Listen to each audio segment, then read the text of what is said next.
I actually got to watch the game.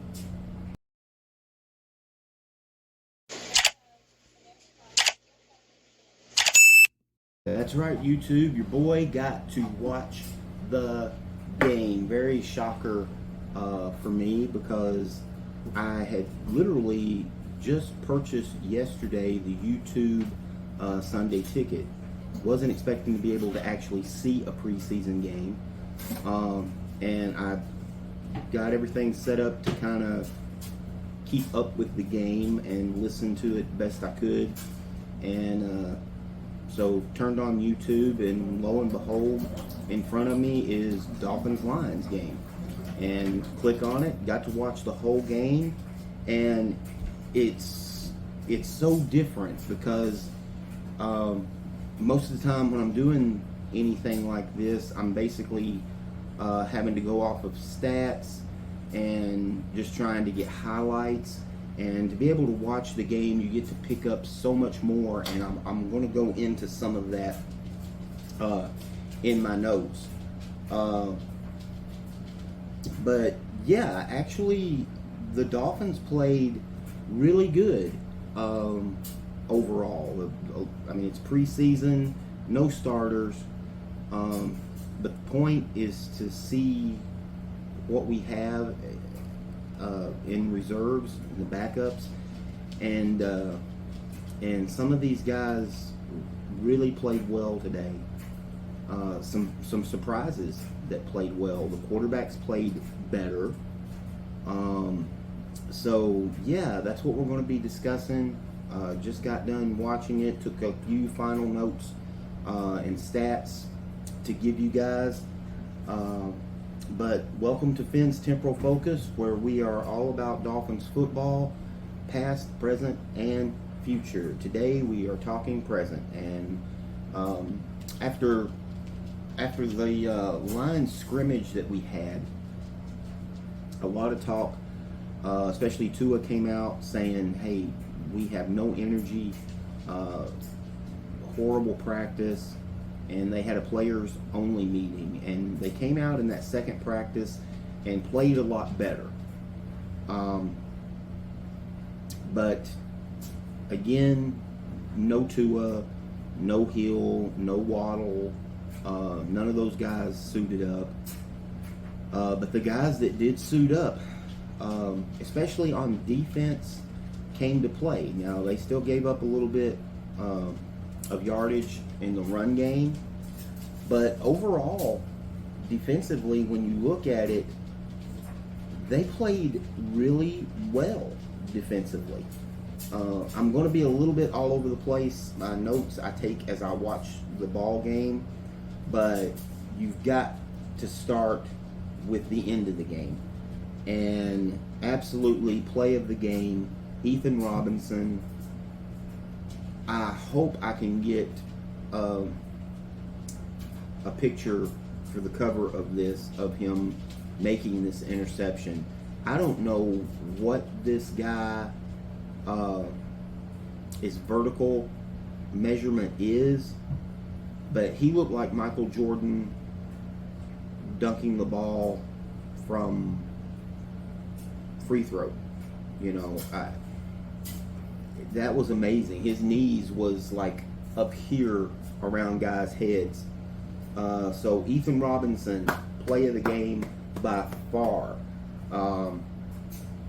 Amazing, absolutely amazing walk-off interception to give the Dolphins the win, 24-17. But we're going to start at the beginning. Wilson didn't play badly. Zach Wilson's 15 of 23, 151 yards, had the touchdown. He played the first half. Ewers played the second. And my only real complaint with Wilson in this game, there's still a little indecisiveness by both of these quarterbacks. And let's face it, and Ewers had a good day too. He was 11 of 17, 116 yards and 2 touchdowns. Still threw a couple of ducks, one or two in the dirt, and had one that should have been at least a pick, if not a pick six. But shoulda, coulda, woulda. He didn't, and so he doesn't have a blemish on that in that department. But still, both quarterbacks very undecisive. I don't think, no matter how well Ewers plays right now, he's going to be your third string quarterback. They're not playing, they're not paying Zach Wilson $6 million to be third string. So it's just not happening, not this year. But Ewers will get a chance to sit behind these guys and learn. And he had a decent day today, especially numbers-wise. Numbers-wise, he was really good. But the standout had to be Theo Weiss Jr. 6 catches, 80 yards, 2 touchdowns. And I think we just signed him like right after the Bears game, if I'm not mistaken. You can leave a comment if I'm wrong.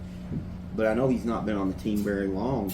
And to come in, 6 catches, 80 yards, 2 touchdowns, he had a game. Offense, especially in the first half, really bothered me. The offensive line, we still cannot run the ball. We had 6 total yards in the first half rushing the football. For a team that keeps saying that there's going to be a more emphasis on the running game, you got to start proving it to me. I get it. There was no starters. There was no Patrick Paul. There was no Juno. There was, all those guys sat out this game. So you had your backup. But these are the guys that when somebody goes down, and they more likely will than will not, these are the guys that's going to be stepping in. And today, they didn't show it, especially in the running game. Horrible running game in the first half. They did look better in the second half. I don't know if that is because of the personnel that Detroit had on the field,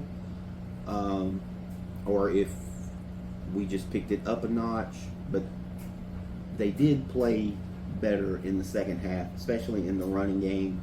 Ollie Gordon, power running again. He had 10 rushes for 50 yards, and a couple of those was just absolute will on his part. And once he gets going downhill, this dude is a load. I think it's going to be tough sledding keeping him off the field. Now, I know I love Achane. Jalen Wright, I don't know as much about. He did not have a good day today. 4 carries for 4 yards. It was not meshing. And even last week against the Bears, he had the touchdown, but not a lot of yards behind that line. And Ollie Gordon, coming off the bench right now, is putting up way better numbers. He was the MVP of the Bears game, in my opinion. Not the MVP of this game, but still hard runner. And you love seeing that. A lot of these guys are they go down off the first hit or so, and he's a guy that is fixing to plow you when you meet him in the hole. And so absolutely love Ollie Gordon so far this preseason. I think he's been the standout, especially obviously in the running back room. He's been the standout. But in 2 games, I think he's been the most impressive guy on the field overall.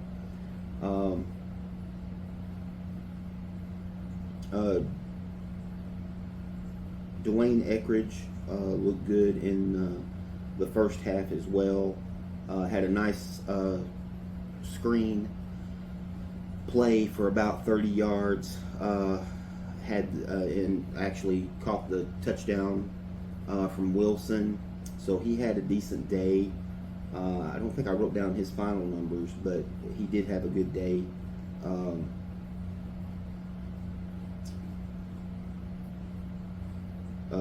Tanner Connor, also he had a good first half. Had 6 catches for 48 yards, and looks good at the tight end position, which he's a big guy. I think he may even be 6'6". I'd have to look it up, but he's like at least 6'5". Big guy, but 6 catches for 48 yards for him. Taj Washington, he had another decent day, 4 catches for 33 yards. But the guys that mostly I want to talk about is on the defensive side of the ball. I've pretty much covered the offense for the most part. And Jordan Phillips, he had a day. 2 tackles, 2 assists, a sack and a half. Murphy also had a sack, 3 tackles. Biggers was all over the place. He only had like 1 tackle and maybe a couple of assists.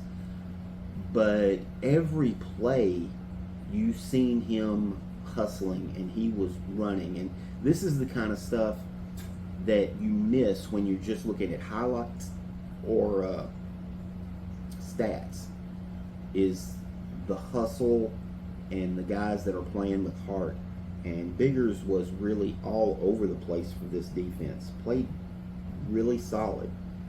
Numbers won't tell you that. If you go look up his numbers, like I said, 1 tackle, a couple of assists, but he was there and made his presence very well known throughout the game. The young players on defense were really good. The speed on this defense looks really good. The defensive backs did not play poorly. There was a Cam Smith sighting, which amazed me. Most people are, he needs to be gone. I'm in that room. I agree. I think he needs to be gone. But he showed up today, and in the stats, you got to look at it from a corner, because Duck had 4 tackles. He was like the second leading tackler on the team. Now, that's not good if you're a corner. Cam Smith did not have a single tackle, but I don't think he gave up a single reception when he was on the field. And I know there was a section, like I said, it was a Cam Smith sighting, and he had a really good series. Broke up a pass over the middle. Actually, he broke up 2 passes on that drive. So he did show up, and I was looking at his stats. I'm like, okay, let's see, because I actually noticed him and looked up his stats, and it's all zeros. But when you're a corner, hopefully you're not having to tackle, because hopefully you're not giving up a catch. And he didn't give up anything today. So hats off to Cam Smith. I am in the majority that thinks this guy needs to kind of move on. I don't know if we really have a place for him anymore. It's been too many injuries, too much holding this kid's hand. It's time for him to grow up. But today, Cam Smith, a tip of the cap, because you played well. The Lions really making us look good on penalties. They were penalized 13 times, and I get it. It's a preseason game. There's going to be mistakes. But this really cost them the game with Miami today. 13 times, 86 yards, and it was just careless mistakes. Now, don't get me wrong. Miami didn't fare that much better. They had 9 penalties for 60 yards. But when you get up into, I remember at one point I'm watching the game, and it's like their 11th penalty, and I'm like, wow, this is, even for a preseason game, this is crazy. But a ton of penalties in this game, very sloppy game in general, and yeah, that really cost the Lions as much as anything. That and third down percentage, because the Lions were 1 of 12 on third down. Now, granted, they were 3 for 3, including a touchdown, and I talked about this in my Bears video. They were 3 for 3 on fourth down. One of those went for a touchdown. We're still giving up, and that is proof of it. I said in the last video, it's a lot of hold 'em, big play. Hold 'em, big play. And that is exactly what happened in this game. When you look at, they were 1 of 12 on third down. They punted the ball 9 times. We punted, I believe, 6. And they were still in the game at the end. At the end of the game, they were still in this thing, only down by a touchdown.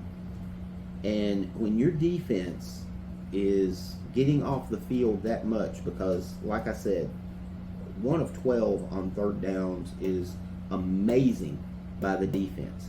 But then you give up 3 for 3 on fourth down. One of those is for a touchdown. You got to be able to finish it. I get the bend but don't break mentality, but when you're constantly giving up big plays, then you're breaking. And that is something they've got to fix. We had this issue last year. It obviously appears we're going to have this issue this year, especially with the defensive backfield that we have. So you got to hope that these guys can maintain coverage. If we can get teams in long yardage situations, you've got to get them off the field. You cannot give up third down and 17 and then get 18 yards. And I'm seeing it a lot in preseason. Now today I didn't see it on third down, but I've definitely seen it on fourth down.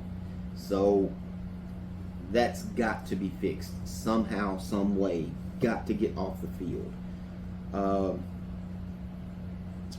But overall, I think that pretty much covers everybody. Asante also, he was the lead. He had 4 tackles, 3 assists. He was another guy that was all over the place. Saw him break up a couple of pass plays. Laid out a Lions receiver over the middle. Had him looking out his ear hole. And he was another guy, a lot of heart and a lot of all over the field plays for him. He was always around the ball. So Asante also, very, very good day for him. To McDaniel, this one's a touchy subject, but I do want to touch on it. Why are we still wasting time outs? How are we not getting the play in on time? This was another one of those. It goes back to the whole giving up the big play after stopping them 2 or 3 times, or even getting him in long yardage and giving up that amount of yardage.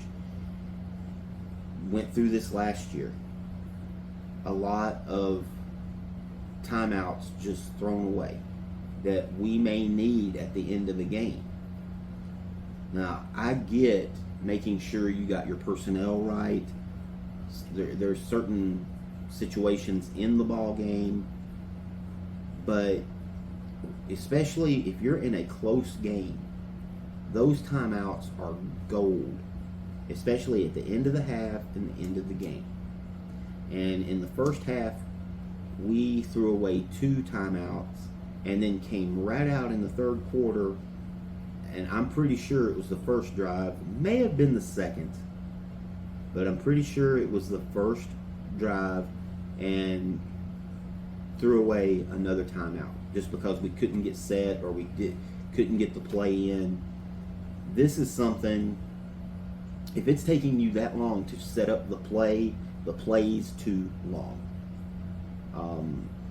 Don't get me wrong, I know everybody loves this creative style, but at some point you have to line up and punch people in the mouth. You can't try to flash them and move around and try to fool them and trick them. Get in I formation, get in an offset, whatever your formation is, and run the play. Stop with motions all the time. And don't get me wrong, there's nothing wrong with motion, but especially third and short, why do we need to motion anybody? Just line up and run the play. And it's driving me absolutely bonkers. I guess I'm just old school, and I miss old school football. It's still relative today. A lot of teams still don't. I mean, not every team runs motion. It just seems that way a lot of times because we're such a pass-happy league now. But sometimes you just need, and the whole third and short and running the ball out of shotgun. Why? You know, give me John Riggins, Mike Allstott, Larry Zonka, a quarterback with his hands on the center's butt, turn around, hand the guy the ball as he is lunging toward the line, and help move the line. You can't, if you're having to stand back there and wait for the ball, then make a decision of where you're going to cut. Makes no sense to me. You know, hike the ball, turn, hand it to the guy as he is going straight up the center's back or the guard's back or whichever gap that you're trying to hit. But leave no hesitation. There's way too much of this shotgun or pistol formation and trying to hand off to the running back 5 yards. He's got 4 to 5 more yards to go to get 2. So he's got to run for 7 to get 2 yards. It makes no sense to me. The other thing I want to say, and it's tough. Today we had one that worked. We had. I just told you guys about it. Now I've lost it. I don't remember who it was, but we did have a screen that went for about 30 yards, and it actually worked. It was set up very nicely.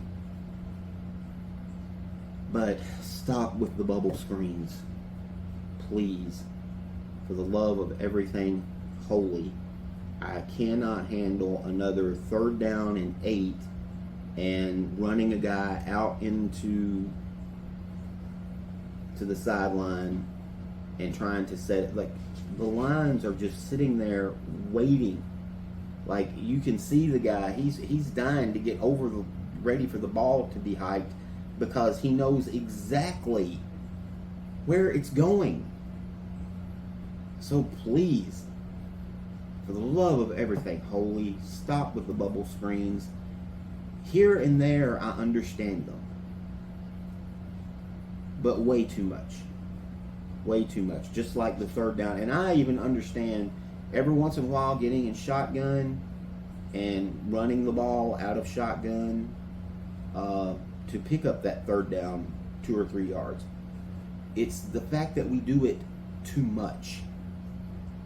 Too much a game. It should not be done. First of all, it should not be done every game. If you get an over-pursuing defense, then yeah, I can see doing it 2, maybe 3 times a game in situations. But not 4 or 5 times a game. It's become ridiculous. Now, I think we only ran it 3 times today, but it was still, for me, too much. You know, let your quarterback access the field and get the ball out. But don't just give them, because on those, the quarterback's got one decision. And if the defense reads it, it is done. There's nothing. The quarterback has to throw the ball out there. He can't just, oh, that's closed, I'm going to go over here. Everything, the offensive line is already going over that way. Everything is set up. So he has to throw the ball. That is not on the quarterback. That is on the coach. And you cannot run that stuff 4 or 5 times a game. And I may be exaggerating. Maybe, like I said, today I think we ran it 3 times. One of them was successful. And I was almost disappointed that it was successful because I'm so scared that McDaniel's going to go, see, I told you, that works. That's a 30-yard catch and run. You're right, it was. And we also had a 3rd and 8 that ended up a 4th and 15. Somebody explain it to me. I don't get it. But I think that is about it for the game. I think it was a really good game by the Dolphins overall. The one thing I do want to bring up, I made a note of it just so I would not forget, and it was absolutely nothing. Absolutely nothing. But Daniel Brownskill, I believe is the way you pronounce his name. Brunskill? Maybe it's Brunskill. He's a tackle that we picked up. But at the end of the first half, and we had no timeouts. Imagine that. We didn't have a timeout. But they were running kind of a hurry up, but there was no time left. There was no, unless you were going to try to get enough to maybe throw up a Hail Mary or something, it wasn't that you were going to get anything off of this. And it's my only disappointment in Taj Washington, because he catches the ball and he goes down, but he's not in a hurry to get up.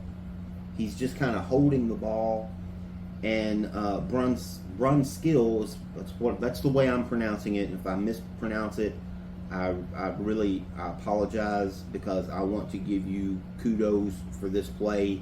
He ran up and took the ball out of Washington's hand to run and give it to the referee so they could try and get off another play, which they did. They got off another play. And he was right there again, running to the receiver that caught the ball. Now, at this point, there was 2 seconds left, and we didn't have any timeouts. So it didn't really matter. But I love, again, you're going to hear me on these videos talk about heart and being smart. And this was one of those times they could have just let the clock run out after that one play. They didn't have a lot of time. They got off another play.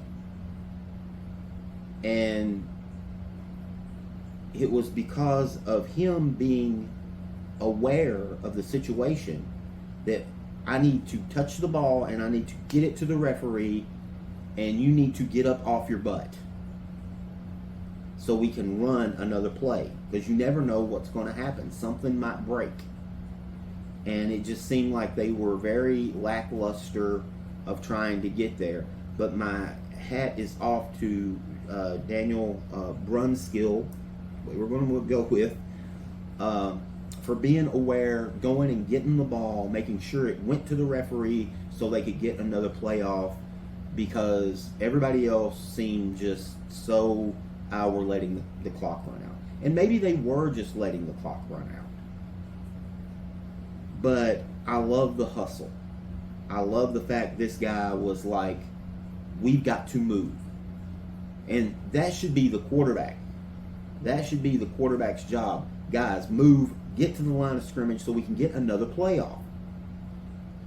And Daniel done this, and that's why I love watching the games, because this is stuff you don't get on stats, and you're not going to see it in replays and stuff like that. They're not going to show it. But this is a prime example of somebody who was hustling and was very aware of the situation and knew where the ball needed to go to make sure it got to the referee so they could get another playoff. And for that alone, and I honestly could not tell you how his blocking was. I haven't dissected the video or nothing like that. I just got done watching the game, and a lot of the backups, I don't know their numbers yet. I actually did look up I believe he's 64, because I wanted to look up his name and make sure who it was, and that's who it was. And hats off to I thought maybe he was the center or the guard and he may have played guard today. I don't know, but he's listed as a tackle. So he's listed as a tackle. We're gonna call him a tackle, but great awareness on his part. I love that in a football player, and I think that pretty much covers everything. I was going to make a comment about Wilson not throwing with power. That did come to my attention real quick. Well, let's face it, nothing I do is real quick, but I do want to talk about it. Because Wilson had a decent day. Again, 15 of 23, 151 yards and touchdown. He moved the ball through the air pretty good. But we know that Zach Wilson has a strong arm. He has a stronger arm than Tua. And please don't leave in the comments, oh, who don't? My daughter does. Blah. Actually, my daughter may have a stronger arm than Tua because she's stout. But that aside, not the point. Today I saw him, and yours did it a little bit, but the place, he was trying to hand the ball. Tua can do that, and it looks natural for him. It is his natural motion when he's throwing, to throw to that spot. It's brilliant. I actually love watching Tua play. Not what I grew up on. I like the strong arm quarterbacks. Obviously Marino, first and foremost. But I love John Elway, Brett Favre. I love the guys that could absolutely sling it. And Dan Fouts. I want to get a good mention from my boy Dan Fouts. I love Dan Fouts. And but his biggest strength as a quarterback is gunning the ball, because he does have a strong arm. Now, maybe, we saw with the Jets, he doesn't have the most accurate arm. Maybe that's why he's not gunning it, because maybe he can't control it as much when he guns it, and they're trying to get him to work on accuracy. Rather, it's we know you have a strong arm. So if that is what they're doing, then all of this is a moo point. Yes, I know it's moot, but I'm a Friends fan. It's a moo point. It's like a cow's opinion. It doesn't matter. But if that's what they're doing, then I kind of understand it. But there was a couple of throws where I saw him kind of loft it, and I'm thinking that was one of those where I wanted to see a Dan Marino laser, and I think he could have completed it. Of course, saying that is easier sitting here behind this table, because of the fact maybe if he threw a laser, it ends up in the bench somewhere and it's not even close to the player. Because at least he got the ball close to the player, but it was completely broken. It was so easy for the defensive back to make a play on it because he just lofted it. And we're talking, 20 yards downfield. We're not talking, like a big long pass. It was roughly 20 yards, where I think if he throws that hard and gets it to that spot, because all quarterbacks are spot throwers. And Dan Marino was a spot thrower, even though it was just the fact that his balls got to the spot very quickly. And that's kind of the difference. But I wanted to just make a note of that. And if they're just working on his accuracy, if that was part of his problem in New York, was, he's trying to throw the ball really hard, but maybe he loses some accuracy, so maybe they're trying to work on that. But that was something, it was like in my head, I'm going, you're not Tua. You have a stronger arm. You don't have to just loft the ball out there to that spot. You can put some zip on it to get it to that spot. And I just wanted to make a note of that. That was my only real push on Wilson. And Ewers did throw a couple of ducks. He's still, his accuracy, not what I thought it was going to be coming out of college.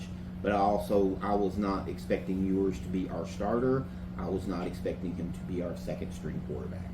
I still do not expect him to be our second string quarterback. I think he will be third. I think he's showing promise. Big improvement today compared to what he did against the Bears. Huge 100% improvement for Ewers today. But Wilson also had a very nice day throwing the football. So with that, I'm going to let you guys go.